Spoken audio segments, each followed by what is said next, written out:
来关心总统赖清德5日控就职了后，昨昏是展开无停歇的接见行程，接见咱的友邦巴拉圭、秘鲁和瓜地马拉这的访问团，有接见前美国国务卿蓬佩奥。蓬佩奥针对赖清德总统的就职演说，予以正悬的评价。严格中国国台办是连续2天批评赖清德的就职演说，昨暗阁以前3字批评赖清德台独的立场，抢攻跟冒险。 我要特别感谢贝尼亚总统在国际场合为台湾仗义执言。正式就任开始外交工作，总统赖清德2日开始马拉详细的接见，会晤巴拉圭总统贝尼亚访问团、波留总统会述人瓜地马拉外长马丁涅兹访问团。赖清德讲，已经透过视讯接受瓜地马拉总统阿里瓦洛的祝福，互人认为上听台湾的前美国国务卿蓬佩奥对赖清德的就职演讲评价正悬。 Congratulations.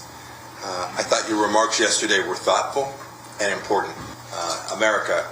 on a bipartisan basis, stands with the people of Taiwan and will continue to do so. 蓬佩奥国务卿在卸任后仍然持续关心台湾，是我们坚定的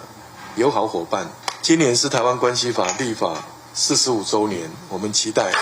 台湾和美国的伙伴关系将在实质的基础上持续扩大。 赖清德的就职演讲2天来引起中国方面的反弹，国台办于暗时发表千外字的答记者问题，搁再批评赖清德的演讲，用台湾地区领导人来讲赖清德，批评赖清德的演讲充满着敌意、骂人、白贼加欺骗，两方论述态度正苍秋，主张国家激烈，完全是一篇台独的宣示。 也讲，民进党勾结外部势力，想要进行台独的霸人，就会反制天界。讲到中华民国加中华人民共和国互相无隶属，那是中国批评。前总统马英九也批评这是新两国论，和两方面临无法度预测的风险加挑战。我以曾经担任8年中华民国总统的身份，为台湾人民请命，呼吁赖清德总统要以台湾人的福祉为念，放下意识形态。 修正昨天就职时公开宣示的新两国论，